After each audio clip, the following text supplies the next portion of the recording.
Welcome to Cloud Dataprep, a user-friendly approach to exploring and preparing data. This is a tutorial of Cloud Dataprep basics. Related videos, along with product documentation, are available through these links. From this workspace, you can organize anything you create in Dataprep.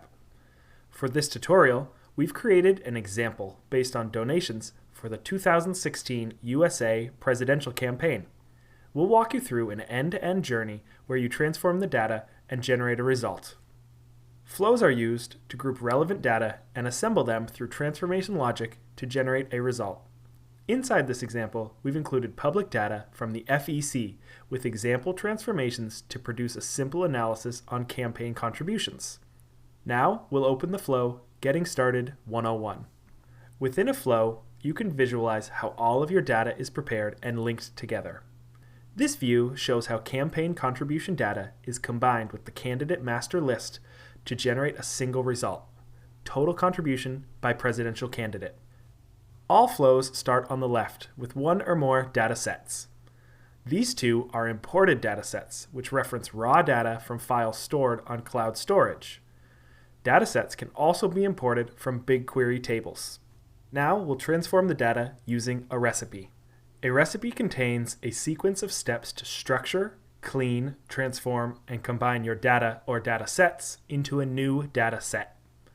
These steps use the Wrangle language to define the specific behavior. We can view all the Wrangle steps defined by clicking on the recipe.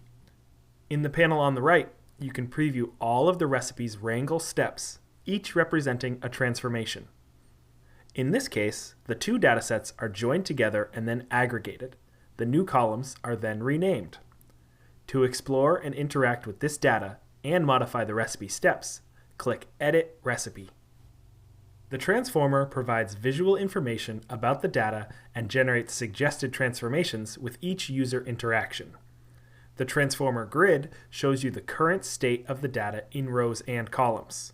Along the top of each column, there is an automatically detected data type and a data quality bar which indicates data type mismatches in the column.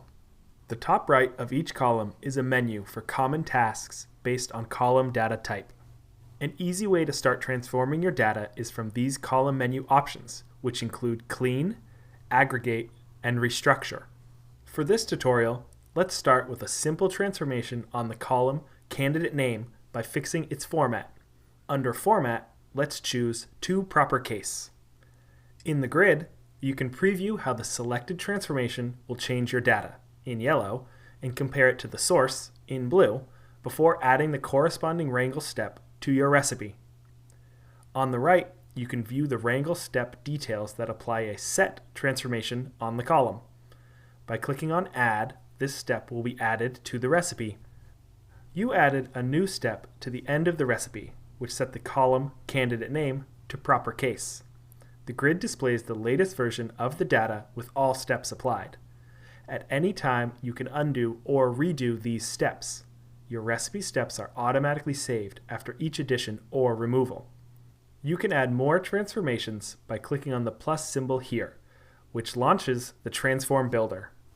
The Transform Builder helps you craft any transformations by allowing you to find the transform and providing in-context support for each parameter. Learn about the full range of transformations through the Wrangle language documentation here. You can try out more transformations on this dataset after this tutorial. In addition to crafting transformations, Dataprep will suggest transformations when you directly select data in the grid through predictive transformation. For example, you can select characters and numbers in the data, which results in suggested transformations in the right-hand panel. You can browse through different options grouped by transformation name and see a quick preview before selecting it. Selecting one of these suggested transforms will automatically fill in the Transform Builder so you can review and modify the step before adding it to the recipe. You can also trigger predictive transformations by selecting columns, the data quality bar, or clicking and dragging on the histograms. More details about predictive transformations are covered in a separate tutorial. So far, all of the Wrangle steps only applied transformations to the data displayed in the browser. The source data is never modified and no new data generated. The next step is to generate a result by running all the recipe steps using Cloud Data Flow and publishing new data output. We can start this by clicking on Run Job. By default, Dataprep will publish the result of your job to a new, comma-separated file in the following location. To add new output locations, you can use the Add Publishing Action link on the right and choose to publish into different file formats or a BigQuery table. Let's continue with the default settings. A Dataprep job uses Cloud Data Flow to transform your data. The job will be billed based on resources used. Clicking Run Job here will start your job. Congratulations! Your first Dataprep job is in progress. View the status of the current job on this card. Once complete, the results can be found here. View more details through the Job Card menu, including execution details about the Dataflow job. After your job completes, you can click View Results to see a detailed profile of the new result. Access the location of your published output in the Export Results dialog. You're all done! To start wrangling your own data, click the Dataflow icon in the upper left corner.